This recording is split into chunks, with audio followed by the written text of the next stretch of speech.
Hello, everybody. Welcome to Oxford News This Week. I'm Terry Stiles with my co-anchor, Jim Hughes. Hello, Terry. How are you? Back in the seat again. And in this week's news, Oxford families lose another federal appeal, vandalism at a local park sparks anger online, and what the spring sports season has in store for us. All that and more. The Oxford News begins right now.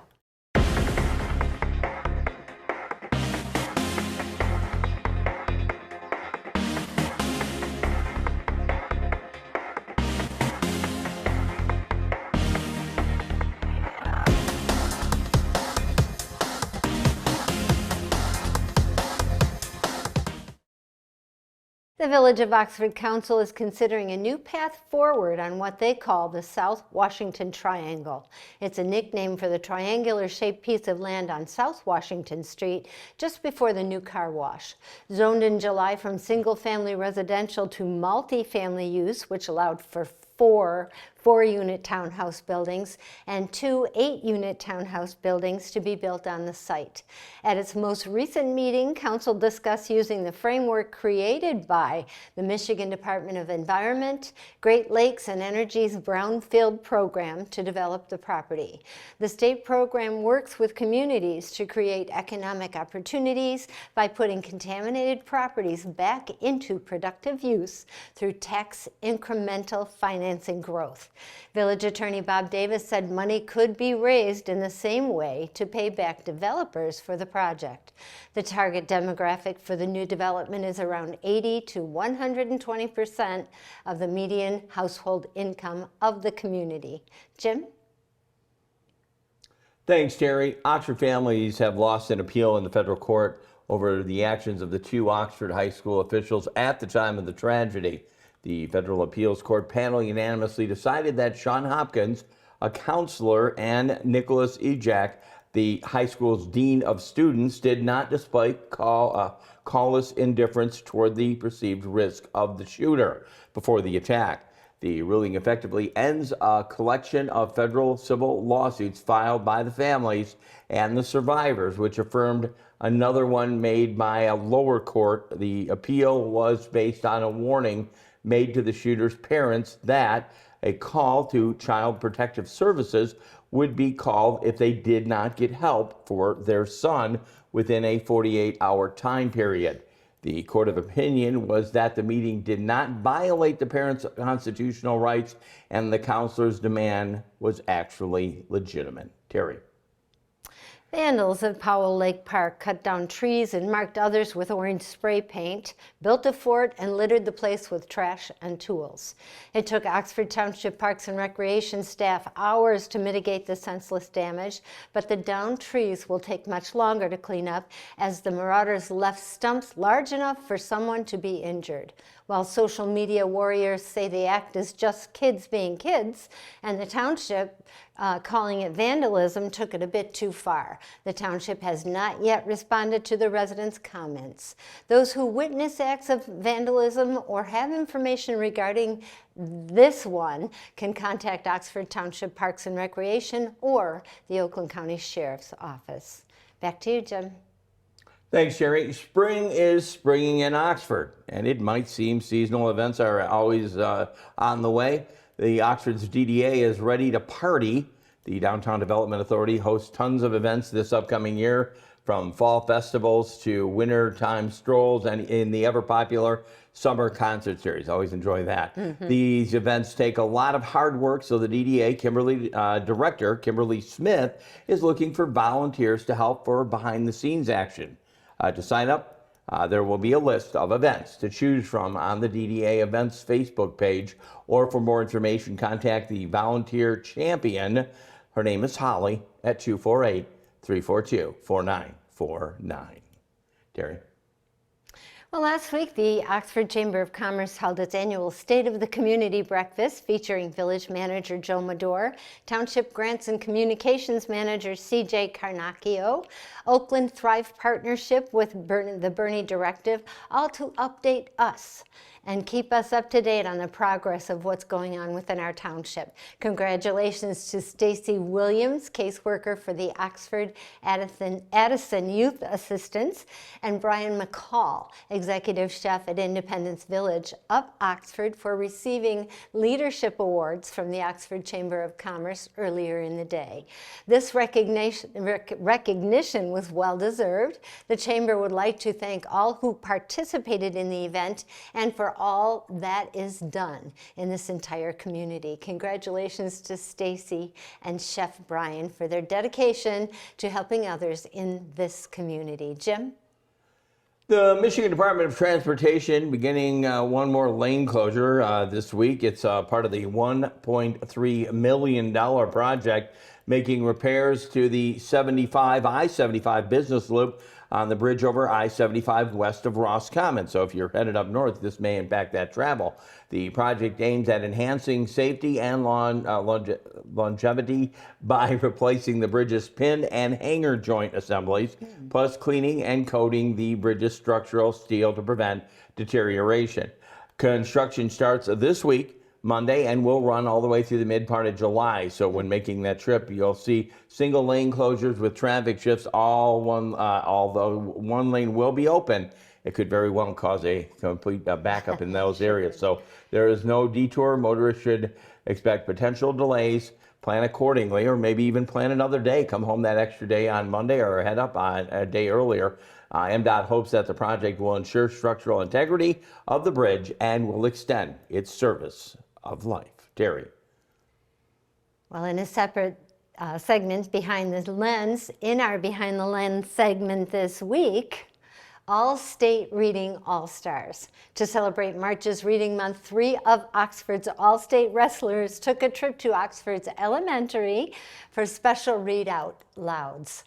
The group of Cheyenne Frank, Luke Johnson, and Gavin Lewis all shared their love of reading with the younger students. The stories taught about the importance of good sportsmanship and dedication, how appropriate. The high school athletes answered questions and even signed some autographs for their young fans. How cool is that? Very good to see the athletes are reading a book and showing the young ones that you can read a book too, you know? Yeah, Good and they're all stars in their own community even. And you're back to Books on Tape again in the car? Mm-hmm. Yep. Where are we at now? What do we got? We're in Minnesota with the Ojibwe tribe. The Ojibwe. Another murder mystery. This guy's name is William Clark Kent.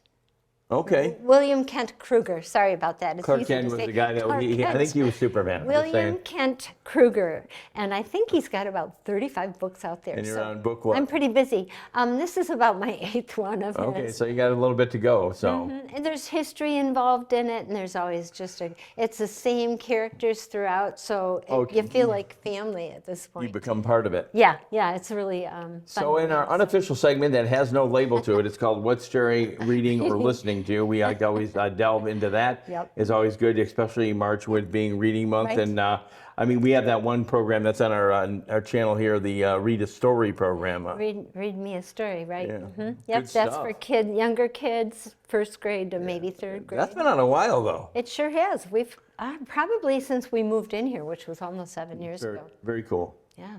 Well, Good for hey, us. without any further ado, and I say ado very abruptly, I guess.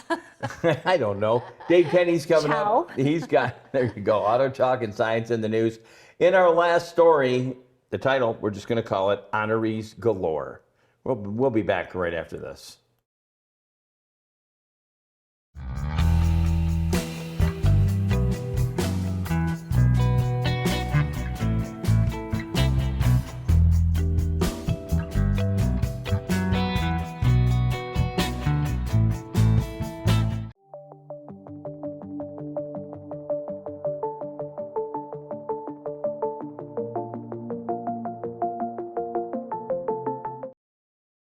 Welcome to this edition of Auto Talk. I'm Dave Kenny, and this story is taken from Automotive News.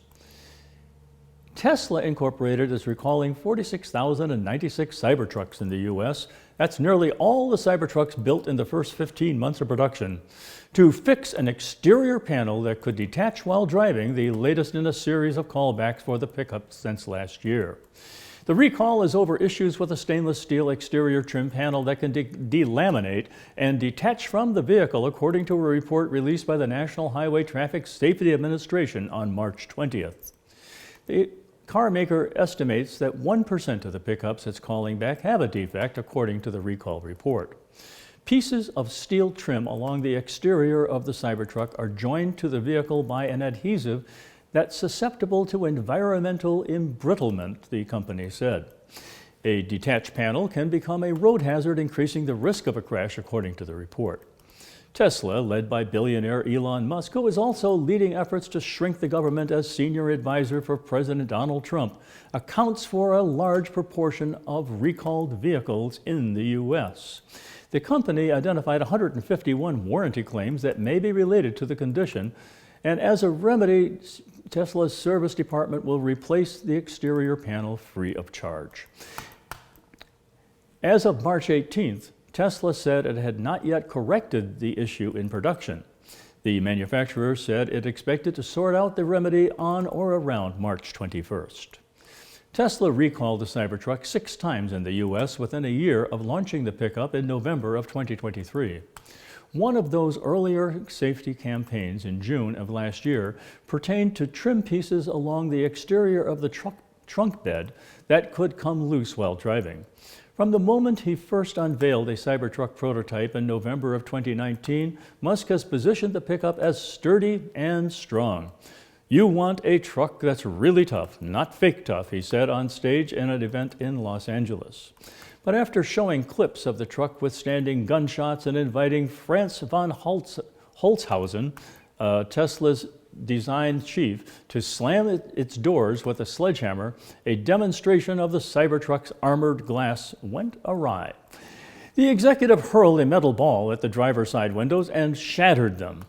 Tesla made light of the incident when the Cybertruck went on sale in late 2023, selling $55 decals commemorating the damaged windows that quickly sold out. However, failures of the pickup's trim pieces to stay adheres to the truck aren't the only incidents that have raised questions about the durability of the pickup. In August, YouTuber Cody Detweiler, whose account Whistling Diesel has 9.3 million subscribers, released a video comparing how the Cybertruck and Ford's top-selling F-150 pickup hold up over the course of a series of extreme stunts. The video, which captures the frame of Tesla's truck snapping off when the two pickups were hooked to one another by their tow hitches, has almost 31 million views. In a more recent YouTube video by Zach Nelson of Jury Rig Everything, that is, the rear section of the Cybertruck frame collapsed during a stress test. Musk has stood by the pickup, posting on X last month that it was apocalypse-level safe after it earned a 5-star overall safety rating from NHTSA. And it goes on. Well, that's it for this edition of Science in the News this time. It's Auto Talk. I'm Dave Kenny. Stay tuned to Oxford Community Television.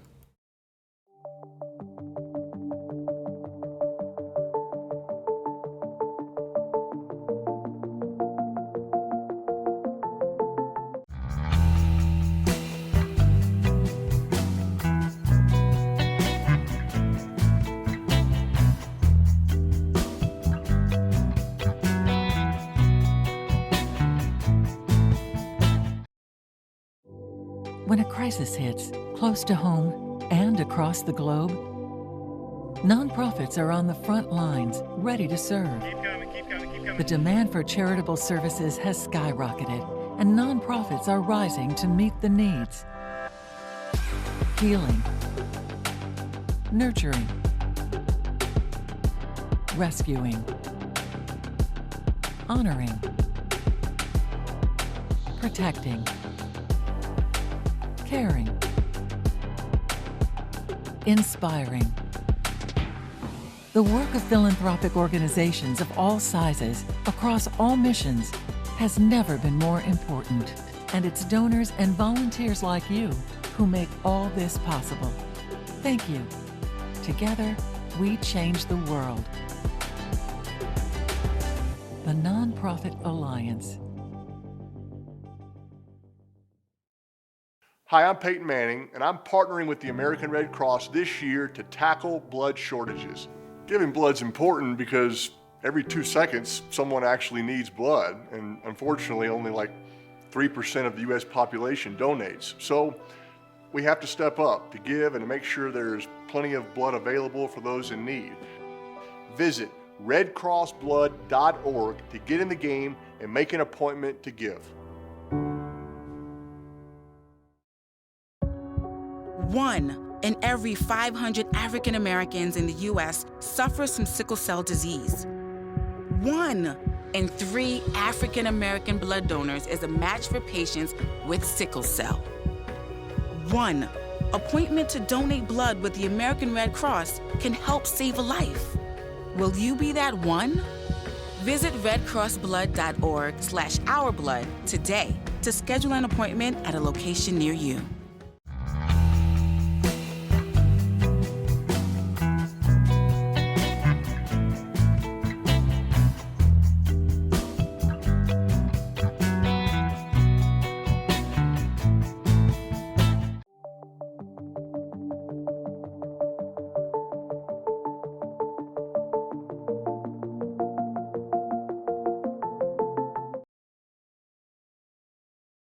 Welcome back to Oxford News This Week. Welcome to our spring sports season. The Oxford teams are getting underway with many teams scheduling their play for first games in the next few weeks. Here's what to look for.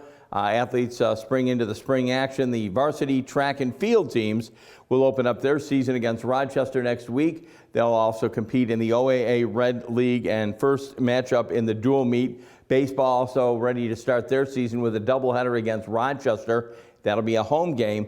Start time is at 3 o'clock. Again, a doubleheader there on April Fool's Day. I guess that would be April 1st. Also, the home day for the girls soccer. That'll take the rival Lake Orion on in another OAA Red League matchup over in Stony Creek. And the boys lacrosse team, always a big team going on there, starting out the OAA White League with a final Oxford's matchup on the 1st of the month. The last few teams to get their season underway would be girls softball, boys golf, and girls tennis, each starting during the second week of April. Oxford girls lacrosse, that team played its first game of the season last week. Again, they fell to Troy as they began their sports competitive. The score there, 19-15, very hard-fought game. The rest of your games for the Wildcats, well, you know they can do it. We'll be bringing you all the scores in action right here on OCTV. That wraps it up in sports. Dave Kenny's got one more segment coming up. Terry Stile, she has another story called Honorees Galore. That'll be our last story today. You're watching Oxford News This Week.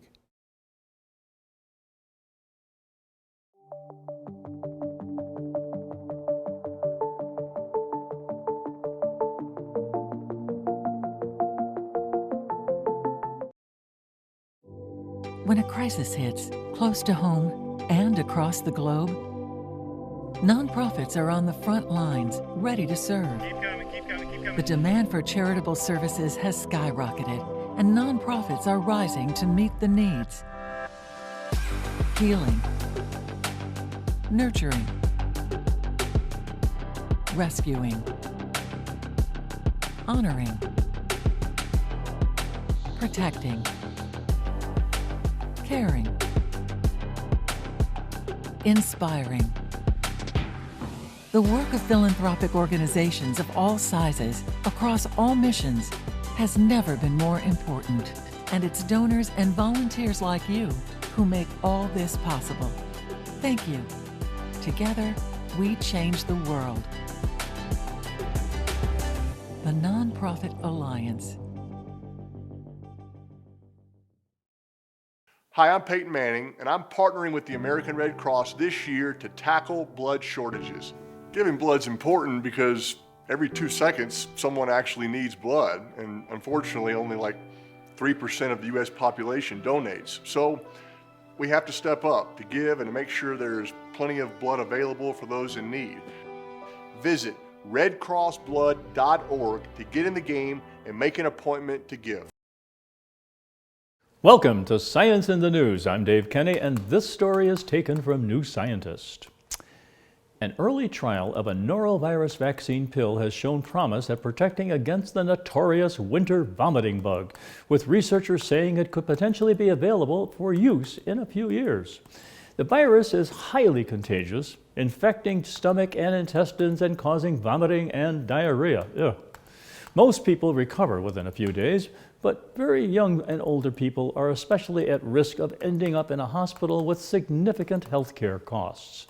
Just in the U.S. alone, it's a $10 billion a year problem, says Sean Tucker, a biotech company at Vaxart in San Francisco. This has spurred scientists to develop a vaccine, but so far efforts have failed.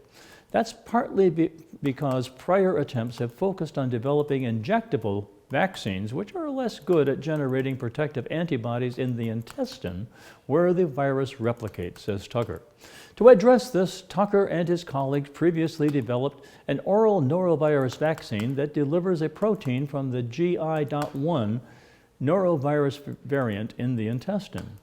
The initial trial in adults under 50 found that the pill could generate norovirus-specific antibodies in their guts, but people in this age group probably wouldn't be a priority for the vaccine, given that they generally recover from the virus easily. Now the researchers have tested the vaccine in people in the U.S. aged between 55 and 80.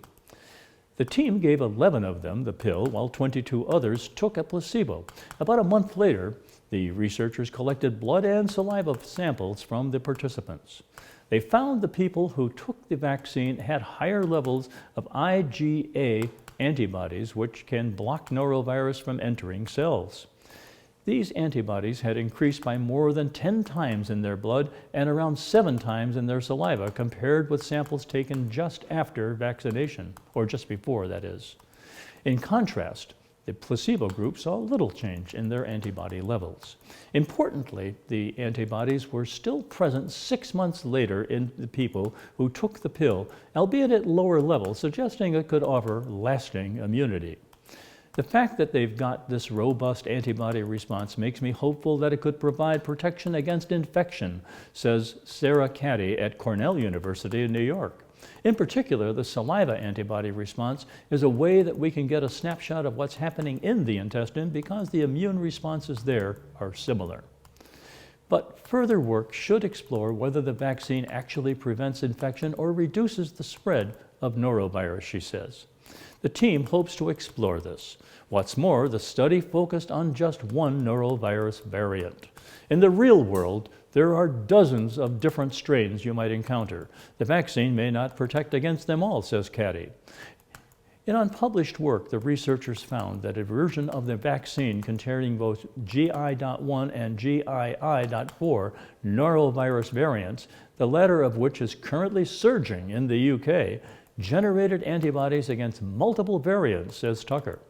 This suggests we may soon have a norovirus vaccine, he says. If everything went smoothly with no funding hiccups, a vaccine might be available in a couple of years, he says. Good work, keep it up. Well, that's it for this edition of Science in the News. I'm Dave Kenny. Hi, I'm Peyton Manning, and I'm partnering with the American Red Cross this year to tackle blood shortages. Giving blood's important because every 2 seconds, someone actually needs blood, and unfortunately, only like 3% of the U.S. population donates. So we have to step up to give and to make sure there's plenty of blood available for those in need. Visit redcrossblood.org to get in the game and make an appointment to give.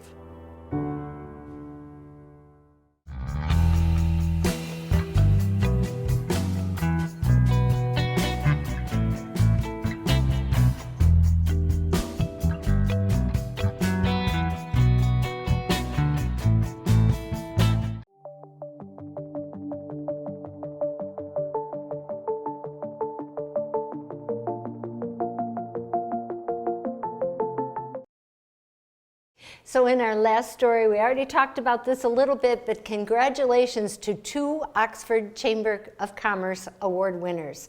Caseworker Oxford Addison Youth Assistance Director Stacey Williams and Executive Chef at the Independence Village Brian McCall both received honorary plaques for their service to the Oxford community. Miss Williams, and I'm going to dig deep into who they are and why they're there, Miss Williams has provided casework services for more than 250 youths and families. She's also revived an elementary school program that teaches second graders how to work through emotions and launched Girls Stand Strong at the Oxford Middle School to help girls deal with self-esteem issues, peer pressure, and social media.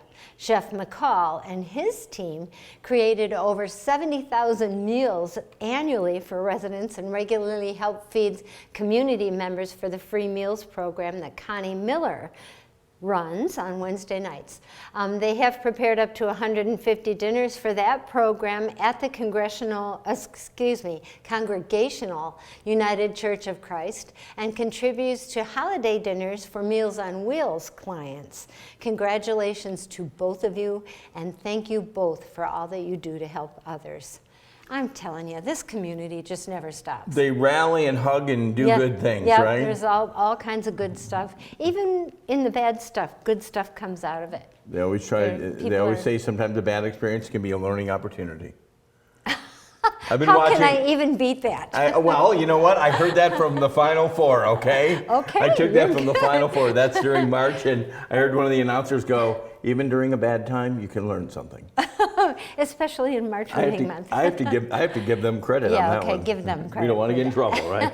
Right. Anyways, we hope you are having a good time, and you doing well? I'm doing well. How'd you like doing that Abridged News? I mean, I think that's kind of cool how we do that new thing. So let's talk a little bit about that. We're still working out the kinks, Right. but for 1 week we will show this half-hour broadcast. Yes, this one. And then the next week we'll just do shorts that will keep you updated with things that are going on in the community. Like Right. I know you already heard from me about the vandalism Right. at the park, so we put another twist on it that people are not happy about calling it vandalism. And another thing we should add too is maybe that and I don't think we've ever done this before, but if you're in the community and you see a story, maybe you see something we're not covering, maybe the newspaper's not covering, give our office a call and say, hey, look, we're having a scout drive or something, Right, you know? right. I mean, I don't know if that's good or not, but I mean, And that was another thing. I think, hopefully I did say something about it, but Oxford Addison Youth Assistance and Pollyant Trail are doing a bottle drive this month for March, through the month of March. We only have like a week left, right? But if you have extra bottles, drop them off at the garage behind the village offices. very cool. So, and like I said, it was kind of new to the way we did this, but I think it comes out good, and it actually gives more information actually in a 2-week period than what we normally do. It also gives us an opportunity on the off week. Connie Miller, our program person, it is inserting Oxford History Today. Oh, that was a good show we had It's a series that here. we did, Oh, my years God. ago, and it never gets old. No. It's timeless. So if you weren't in the community several years ago, now is the time to be able to watch I that. watch. I know you watch. He's our biggest fan. I am. I watch all the time, all because of that little Roku thing. Anyways, but I know. We like Roku. Speaking we've, of Roku. I think we've ended this one, right? That's where people can see us, on Roku, and where else? And then they only get to see me once every 2 weeks, so that's probably good too as well. They don't mind, I'm sure. Anyways, we hope you are having a good time or enjoying yourself wherever you may be, and we always invite you here. OCTV can be viewed here on Spectrum Charter Channel 191, on Channel 99 on that ATT U-verse system. Check us out on YouTube, Facebook, Rumble, and the Amazon Fire TV stick, and my favorite, the Roku, as well. If you do have a show idea and would like to possibly volunteer at our OCTV office, give our office a call at 248-628-9658. You can ask for either Terry or Dave. Very special thank you going out to our producer and director, and the one that knows how to get it all done, Kyle Snage, news writer extraordinaire who covers that.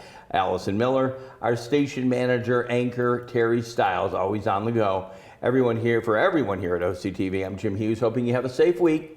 I invite you back next time, and again, we will take a look at Oxford News this week. And we'll miss you on the off weeks. See you in 2. Bye. All right, bye.